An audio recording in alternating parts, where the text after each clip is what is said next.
한국의 유명한 대표적인 MC다라고 한다면 유재석 씨가 있습니다. 그런데요, 이 유재석 씨한테 빠져드는 이유들이 뭔가? 사실은 그게 잘생긴 얼굴이 아니죠. 그렇다고 해서 막 입담이 좋거나 뭐 재치가 많다거나 또 순발력이 그렇게 빠른 것도 사실은 아닙니다. 보통 보면 이제 게임을 하거나 제가 우리 딸아이들이 좀 이렇게 러닝맨을 좀 좋아해가지고 저도 이제 가끔 보는데 게임하는데요. 순간적으로 뭔가 이야기를 할 때요, 머뭇머뭇거려요. 그래서 이 소위 그 모든 각본이나 대사에 없는 것을 이야기할 때 그 애드립이라 그러잖아요.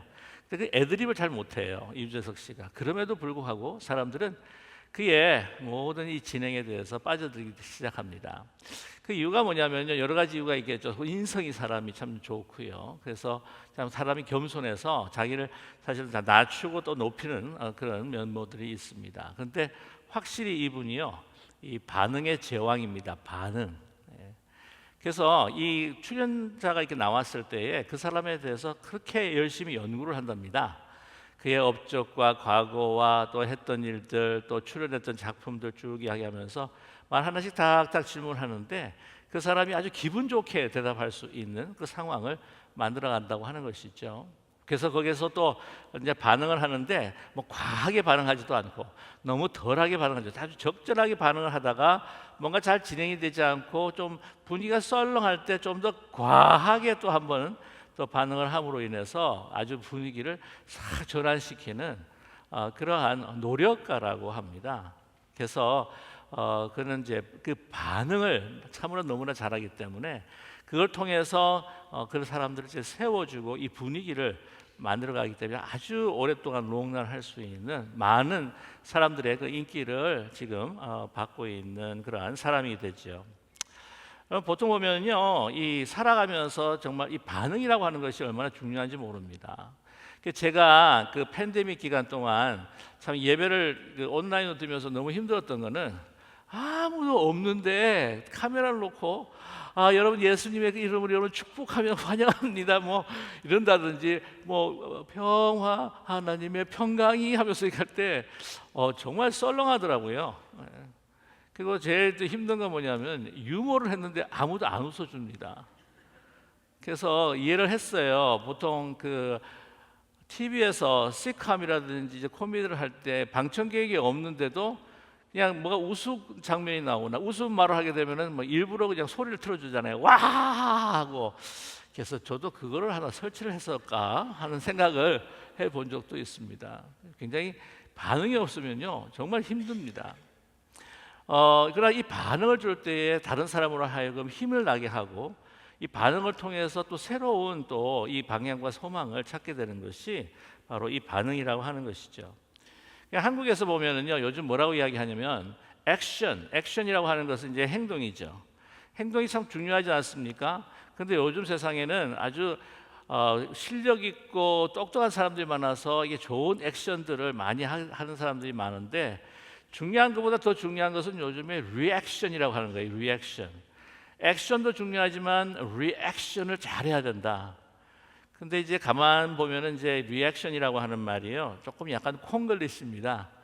더 바른 영어 표현 같은 경우에 response라고 하는 것이 더 맞을 거예요. 보통 영어 수업은 아니지만 그 리액션 하면 그 소위 반작용이라고 이야기를 하죠. 그 뉴턴의 작용이 있으면 반작용. 그러니까 그렇게 생각하지 아니하고 갑작스럽게 그냥 반응해서 나오는 것. 리스폰스라고 하는 같은 경우에는 그 사람에 대해서 몰입하면서 그 사람의 행동에 생각하면서 그 사람을 세우고자 또한 적절하게 또한 반응해 주는 것, 이것이 바로 리스폰스라고 하는 거죠. 아무튼 그냥 한국 용어를 써서 리액션이 좋아야 된다고 하는 거예요. 그래서 리액션을 잘할 때에 그 모든 분위기 또한 그 공동체를 이렇게 참 분위기 메이커, 아주 너무나 참 좋은 피스메이커의 상황을 만들어갈 수 있다라고 그렇게 이야기를 합니다. 그렇지 않고 그냥 말을 하는데 그냥 얼굴도 무표정에 무감각에 무반응이고 그러면은 뭐 하여튼 왕따 당하기 쉽고 또 이렇게 동떨어져 살아갈 수 있다고 하는 거죠. 그래서 그때 하근수 목사님이 그런 이야기를 하셨던 것 같은데 인사만 잘해도 뭐라고요? 먹고는 산다. 근데 저는 말씀드리고 싶은 것은요, 아주 반응만 잘해도 먹고는 산다. 아니, 성공할 수 있다라고 이렇게 말씀드리고 싶습니다.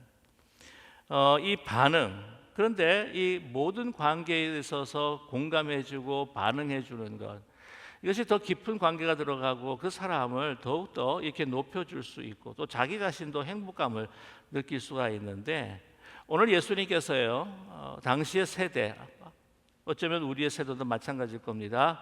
그러한 반응하는 세대가 아니라 예수님께서 정말 피리를 불고 예수님께서 곡을 하는데도 불구하고 아주 무반응이라, 무감각, 무표정, 그러한 세대가 바로 오늘 이 세대다라고 오늘 말씀하고 계십니다. 근데 오늘 그 말씀을 하나의 비유를 들어서 우리에게 제시해 주고 계십니다. 17절의 말씀인데요, 이 세대를 무엇으로 비유할꼬? 비유컨대 아이들이 장터에 앉아 제 동물을 불러 가로되 우리가 너희를 향하여 피리를 불어도 너희가 춤추지 않고 우리가 애곡하여도 너희가 가슴을 치지 아니하였다 함과 같도다라고 말씀하고 계십니다.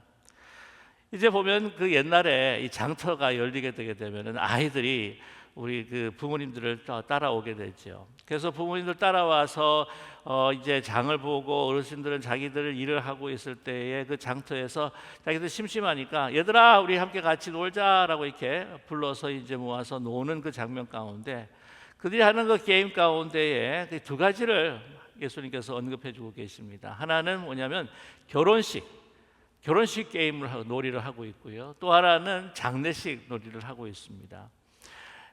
애들 놀이 가운데에서 이제 전쟁 놀이가 굉장히 또 인기가 있긴 한데 아마 그 당시에는 아주 그 기쁨의 극치라고 이야기할 수 있는 결혼식, 그리고 또한 슬픔의 극치라고 이야기할 수 있는 이 장례식의 게임들을 이 어른들이 하는 걸 보면서 따라 했다고 이렇게 생각할 수 있습니다. 그래서 한 아이가요, 피리 불 줄 아는 애가 막 자기가 피리를 자랑하면서 막 피를 불며 우리 결혼식 놀이를 하자 하면서 이렇게 하는데 반응이 없는 거예요. 예. 그런데 그러면 안 되겠다. 이제 좀 놀이를 바꾸면 애들이 따라 할 수 있겠지 해서 자 우리 장례식 놀이 하자. 그래가지고 막 애곡하는 거예요. 애곡하는 거예요. 우리 옛날 같은 경우에는 이제 가면 언제 오나 이런 거겠죠. 예. 근데 애들이요 그만 이러고 아무도 따라하질 않는 거예요. 그러니까 얼마나 이 곡을 하고 피리를 불었던 이 아이가요 얼마나 썰렁하겠습니까? 얘들이 친구가 많나? 얘들하고 안 놀아 하는 그런 마음을 가지게 되지 않겠습니까? 이런 것들이 지금 세대다라고 예수님께서 말씀하고 계십니다. 피리를 불면 장단에 맞춰서 그냥 들썩 하고, 예. 그래서 다음부터도 한번 아멘 하고 찬양 끝나면 또 아멘 하고 이렇게 반응도 하고. 무표적이시네요. 또 신나는 우리 찬양대가 하면은 또 박수도 이렇게 치고, 이 박수를 쳐야 되나 말아야 되나. 다음부터는 제가 선두로 제가 박수를 앞에서 뒤에서 치도록 하겠습니다. 아무튼 그래서 공감하고 같이 이렇게 어울려서 반응을 해야 할 텐데 아무 공감이 없는 거예요. 누가 애곡을 한다 할지라도 같이 울어주는 사람들이 없습니다. 이것이 오늘 본문 하나님의 역사와 그 뜻, 하나님께서 가지신 예수 그리스도를 통해서 우리에게 보여주시는 하나님의 그 heart, 하나님의 그 심장, 그 심장에 대해서 완전히 무반응하는 우리 세대를 우리에게 말씀해 주고 있습니다. 자, 그런데 이 애곡하는 그 부분에 있어서 예수님께서 말씀하시는데요, 먼저 세례 요한의 사역을 애곡에 비추어서 우리에게 말씀해 주고 있습니다. 18절의 말씀이 뭐냐면 요한이 와서 먹지도 않고 마시지도 아니하며 저희가 말하기를 귀신 들렸다 하더니 라고 이렇게 말하고 있습니다. 비난하고 있죠. 근데 누가 이렇게 비난을 하고 있는가? 세례 요한이 천국이 가까워왔느니라, 회개하라 천국이 가까워왔느니라. 그래서 물세례를 베풀 때 많은 이들이 모여왔습니다. 그것을 굉장히 기분 나쁘게 생각했던 사람이 있었어요. 그 그룹들이 있었습니다. 종교 지도자들이었죠. 그리고 자신이 경건하다고 생각했던 그 유대인들, 그 종교 지도자들과 마음을 합하여서 또한 그 유대 백성들과 그 사회를 이끌어가려고 했었던 사람들이 비난을 합니다. 아니, 자기 자신이 무엇이 부정한 것이고 무엇이 정결한 것이고 무엇이 하나님의 뜻에 맞는 것이고 하나님의 뜻이 맞지 않는 것, 그것을 기준 삼아서 자기들이 이야기를 하고 자기들이 백성들한테 이야기해야 되는데도 불구하고, 자기의 말들을 듣고 자기들한테 와야 됨에도 불구하고 그렇지 않고 이상하게 옷을 입고 이상한 것들을 먹고, 메뚜기와 석청 먹지 않았어요. 그 가죽 옷대로 입지 않았습니까? 자는 것도 어디서 자는지 잘 알 수도 없고 광야에서 자는 것 같은데, 이런 사람들 몰려가니까 아주 사실 기분이 상해버리고 만 것입니다. 자기가 가지고 있는 위치와 지위에 위협을 받는 것 같아요. 우리가 천국에 가까웠다, 회개해야 된다, 우리가 애곡해야 된다라고 하는데 그 말이 자기 마음에 들지가 않는 거예요. 우리가 금식을 하라고 할 때 그들이 금식을 하고, 그들이 우리가 회개하라고 할 때 회개하지 왜 그 사람이 할 때 많은 사람들이 따라가야 하는지, 그러면서 자기 기준으로 삼아서 막 비난을 합니다. 저 이상한 사람이다, 옷 봐라, 옷 스타일 봐라, 먹는 거 봐라, 자는 데를 봐라, 저 미친 사람이다 라고 이렇게 이야기하죠. 그들은 같이 통곡하고 애곡하지 못했습니다. 이 세례 요한이 그들에게 통곡과 하나님을 향한 애곡함을 주님 앞에 드리기를 원했던 그러한 상황 가운데서도요, 통곡하지 못하고 도리어 잔치를 했던 사람도 있었습니다. 그 사람이 누구냐면 헤롯 왕이죠. 이 세례 요한이 나중에 붙잡히게 됩니다. 뭐냐면 이 하나님의 말씀을 가지고 세례 요한을 사실은 아주 권면하고 또한 그에게 하나님의 그 귀한 진리의 말씀을 선포했던 것이죠. 아니, 어떻게 이렇게 불결한 결혼 생활을 할 수가 있는가? 아니, 어떻게 그 형의 그 아내를 취할 수가 있는가? 헤로디아가 아니겠습니까? 기분이 나쁜 거예요. 그리고 옥에 가두어 버리고 말았습니다. 그의 말을 듣고 애곡하고 통곡해야 할 헤롯이었습니다. 대신에 감옥에 가다 버리고, 그는 잔치를 베풀었습니다. 헤로디아가 살롬의 자기의 딸을 이용을 해가지고는 그 요구하지 않습니까? 너무 그의 춤에 반해가지고는 내가 무엇을 줄까? 그랬더니 세례 요한의 목을 주십시오. 애곡해야 될 헤롯 왕은요, 그 당시에 잔치를 베풀 뿐 아니라 칼춤을 추어버린 거예요. 그 세례 요한이 죽임을 당하고 맙니다. 이만큼 하나님에게 큰 대적이 어디에 있겠습니까? 함께 울었어야죠. 통곡하라고 할 때 통곡했어야죠. 뿐만이 아니라 이제는 또 반대의 일이 일어납니다. 예수님께서 이제는 통곡하고 애곡하라고 한 것이 아니라 잔치를 베푸고 모든 그 제일들 세리와 창기들과 함께 이렇게 식사를 하고 막 연회를 베푸게 된 거예요. 그걸 보고 기분 나쁜 겁니다. 그 사람은 더럽다, 그 사람은 하나님의 은혜가 아니고 하나님의 심판을, 영원한 심판받은 사람이다. 자기들이 기준을 세워놓고 그렇게 그냥 못을 박아버렸는데, 예수님은 완전히 다르게 나오는 거죠. 그들은 하나님의 은혜 가운데 있는 하나님의 자녀요, 구원받은 백성이다. 그들이 하나님께 돌아옴으로 인하여서 기쁨으로 막 잔치를 지금 베푸는 겁니다. 그랬더니 뭐라고 그래요? 예수님에 대해서 예수님께서 그들이 자신에게 뭐라고 이야기하는지를 말씀해 주시는 것이 19절의 말씀이죠. 19절에 말씀하십니다. 인자는 와서 먹고 마심에 말하기를, 보라, 먹기를 탐하고 포도주를 즐기는 사람이요 세리와 죄인의 친구로다 하니 지혜는 그 행한 일로 인하여 옳다함을 얻느니라.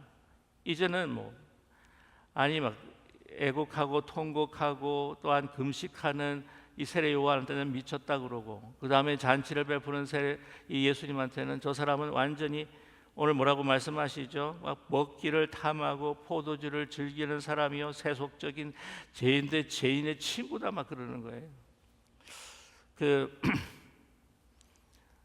예수님도요 먹기를 탐하는 분으로 비난을 받으셨습니다. 근데 저도 그럴 가능성이 좀 있어요. 근데 요즘에는 많이 식탐이 줄어가지고는 많이 먹지를 못해요. 건강도 있고 그래서. 그런 생각이 듭니다. 어떤 분이 그랬대요. 자기가 이렇게 막 이렇게 잘 먹고 이렇게 조금 살이 이제 찐 상태가 있으니까 우리 목사님은 말이야 계속 먹기만을 탐하고 목사가 아니라 먹상가 봐 뭐 그러면서.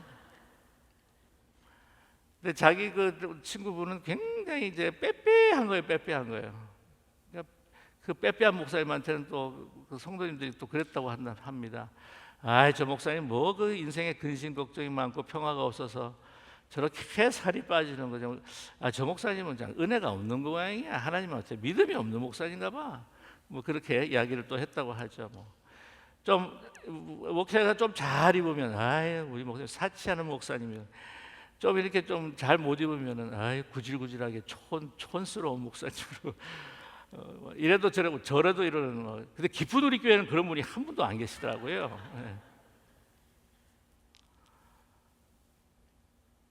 예수님께서는 그들과 함께 하실 때 너무 그들이 하나님의 백성으로서 정말 버림받은, 나에게는 나의 소망이 없다라고 절망했던 그들이 정말 예수 그리스도를 통해서 하나님의 자녀가 될 수 있고 하나님의 백성이 될 수 있다고 하는 소망을 가지고 회개하고 돌아왔을 때 예수님께서 너무 기쁘셨던 거예요. 잔치를 베푸시고 천국 잔치를 베푸시고 천국의 기쁨의 종소리가 울리는 것을 들으시면서 덩실덩실 춤을 춘 거예요. 하나님이 그 돌아오는 백성, 돌아오는 자녀들로 인하여서 피를 볼 때에 예수님은 그것을 기뻐서 덩실덩실 춤을 추는, 그리고 잔치를 베푸는 예수님에게 이렇게 비난했다고 하는 겁니다. 왜? 자기의 가락에, 자기의 곡조에 맞춰서 추지 않는다고 하는 거죠. 자기가 만든 곡에, 자기가 치는 드럼에, 자기가 두는 피리에 안 맞추고 예수님께서 피는 피리에 맞췄다고, 저렇게 비난을 하고 있다고 하는 사실입니다. 그러나 예수님께서 분명히 말씀하셨어요. 오늘 9절 19절의 하반절에 지혜는 그 행한 일로 인하여 옳다함을 얻느니라. 무엇입니까?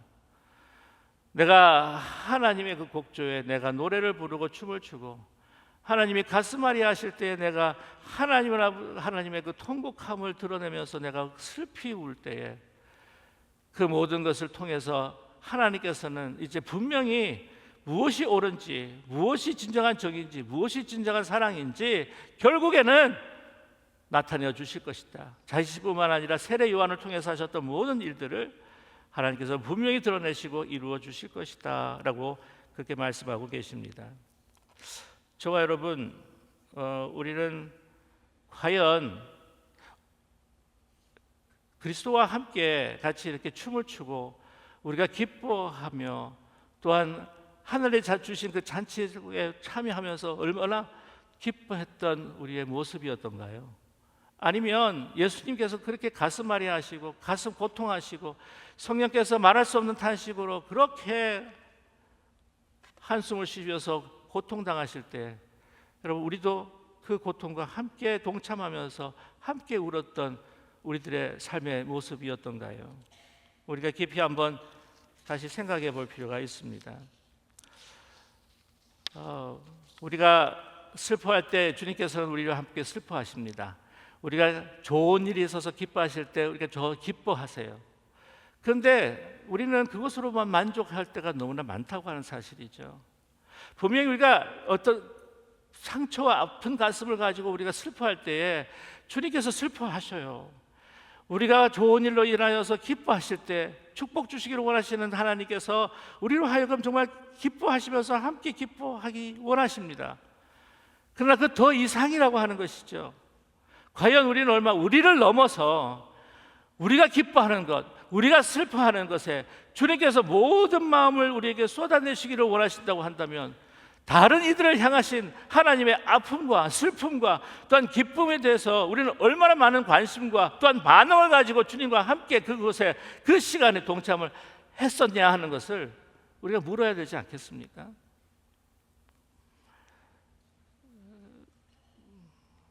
주님을 믿고 우리 교회 안에 들어와서 그 말씀으로 인해서 하나님 앞에 그 축복을 받고 하나님을 만나고 정말 세례를 받는다고 했을 때에 그 세례를 받는 그 귀한 장소, 그 귀한 그 사람들의 그 기쁨에 우리도 동참하여서 내가 구원받고 내가 생명의 구원을 얻은 것처럼 정말 얼마나 많이 기뻐해 본 적이 있나요? 우리가 이 세상이 하나님의 그 진리와 하나님의 그 공의에 대해서 대적하면서 하나님을 망령되게 하고 하나님의 그 의를 무너뜨리려고 했을 때에 우리는 얼마나 통곡하면서 의부를 가지고 그것에 대해서 정말 대항해서 믿음의 싸움을 싸우려고 우리는 몸부림을 치면서 우리가 나아가 본 적이 언제가 있나요?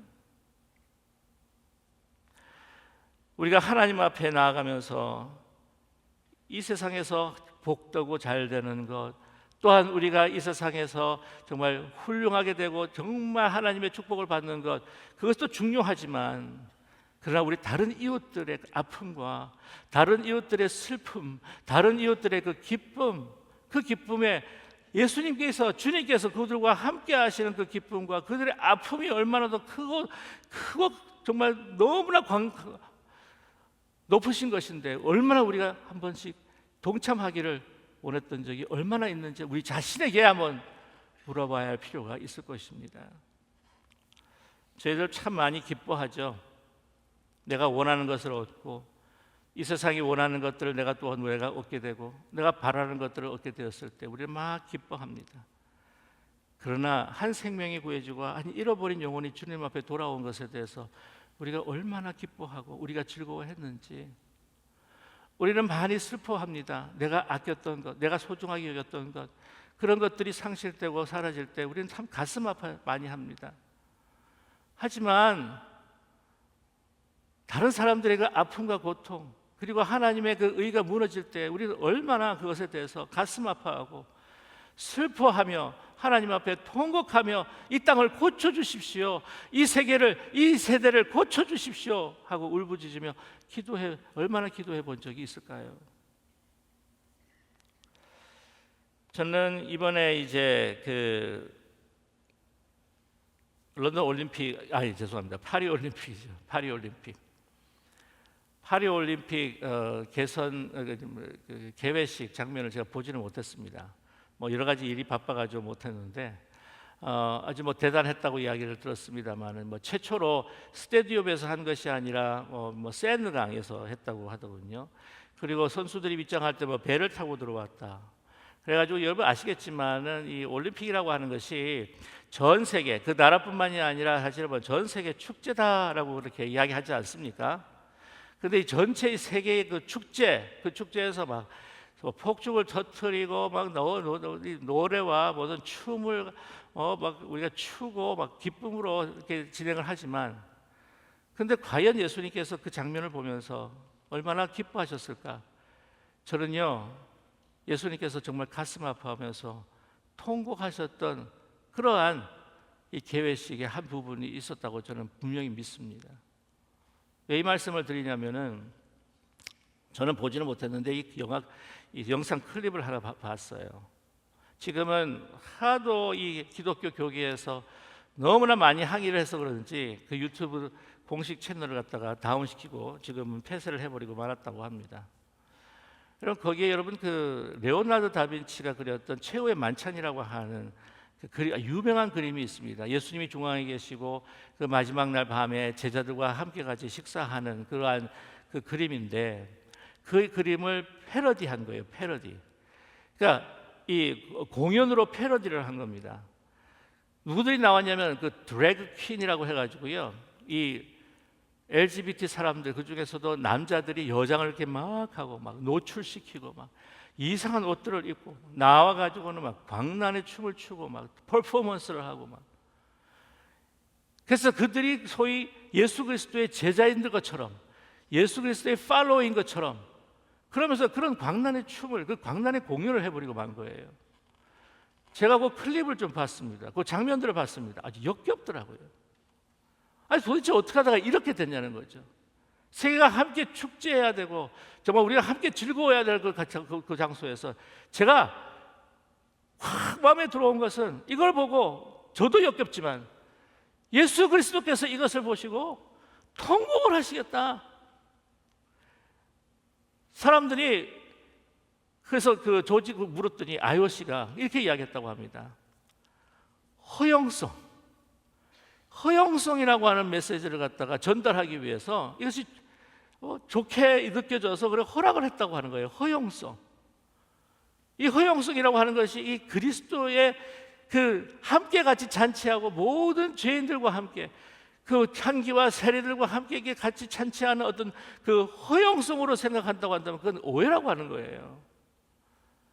잃어버린 영혼들이 그 하나님의 은혜의 가능성을 보고 주님 앞에 나와 회개하고 하나님의 자녀가 됐을 때 그것을 그들을 품어 안고 함께 잔치를 했던 그 예수님, 여러분 탕자가 그 둘째 아들이 허랑방탕했다가 다시 돌아와가지고 아버지를 만나 자기가 회개했을 때 받아주면서 그 잔치를 벌였던 그 예수님이 다 허용한 것이 아니란 말이에요. 진리 없는 은혜가 없습니다. 진리 없는 사랑이 없어요. 통곡할 때는 통곡해야 되고 하나님의 무릎 사죄할 때는 사죄해야 되고 그것을 통해 하나님께서 예수 그리스도를 통해서 주시는 그 잔치에 우리가 함께 기뻐해야 되고 하는 그러한 과정들이 우리에게 필요한데 그냥 허용성이라고 하는 겁니다.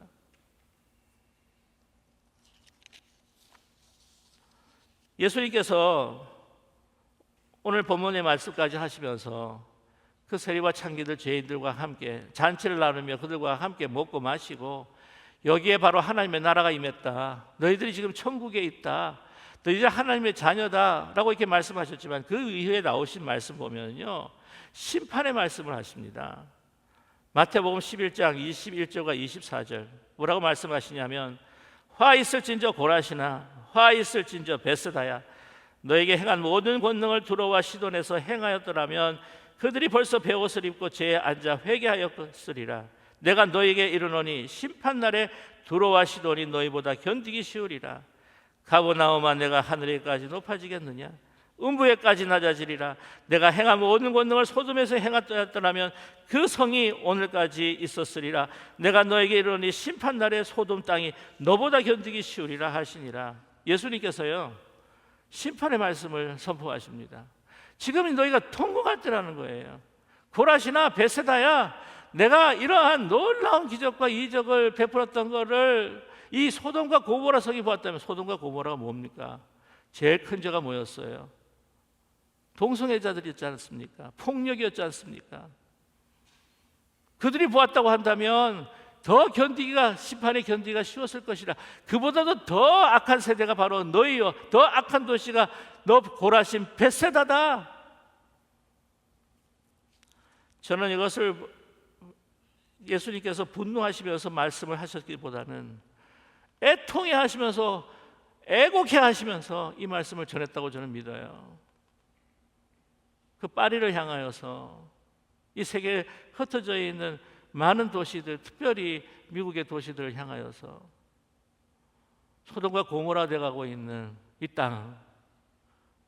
땅을 위해서 주님께서 고쳐달라고, 이 땅을 회복해달라고 우리는 얼마나 주님과 함께 애곡하며 하나님 앞에 부르짖고 기도해 본 적이 얼마나 있을까요?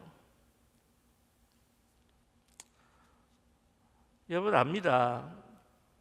우리 자신 개인이 당하는 고통과 아픔들이 있고 우리의 바라는 소원들이 있고 또 우리가 얻기를 원하는 그러한 간절한 바람이 있고 그것들을 가지게 되면 기뻐하고 또한 잃게 되면 우리가 슬퍼하는 것. 그러나 우리의 삶의 목적이라고 하는 것이 그거 더 이상이라고 하는 것을 우리가 너무나 잘 알고 있지 않습니까? 그것이 무엇일까요?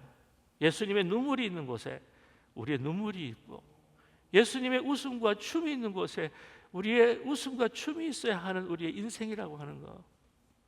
그것으로 우리가 부르심을 받았고 또 우리가 구원받아서 그 주신 그 사명을 따라 살아가는 것이 바로 우리 믿는 자들 그리스도인이 아니겠습니까? 저와 여러분, 우리가 애곡해야 할 우리가 자녀가 있고 우리 애곡해야 할 우리 가정도 있고 또 나아가서 우리가 죽어가는 우리의 인생들, 무너져가는 도덕과 모든 그러한 그 영적인 부패로 인해서 죄로 관영한 이 땅을 위해서 우리가 애곡하고 하나님 앞에 간구해야 하는 우리의 삶의 사명이 있다고 하는 것을 잊지 않는 우리 모두가 되기를 간절히 소망합니다. 여러분, 진정 우리가 한 영혼이라도 구해야지. 저 초점 없이 살아가고 예수 그리스도만이 오직 하나의 선택밖에 없는데도 저렇게 철없이 돌아다니는, 저렇게 철없이 무지개를 쫓아다니는 그 인생들을 바라보면서 애통해하면서 저 사람들을 어떻게 하면, 내 가족뿐만 아니라 저 사람들을 어떻게 하면 주님 앞에 돌아오게 할 수 있을까?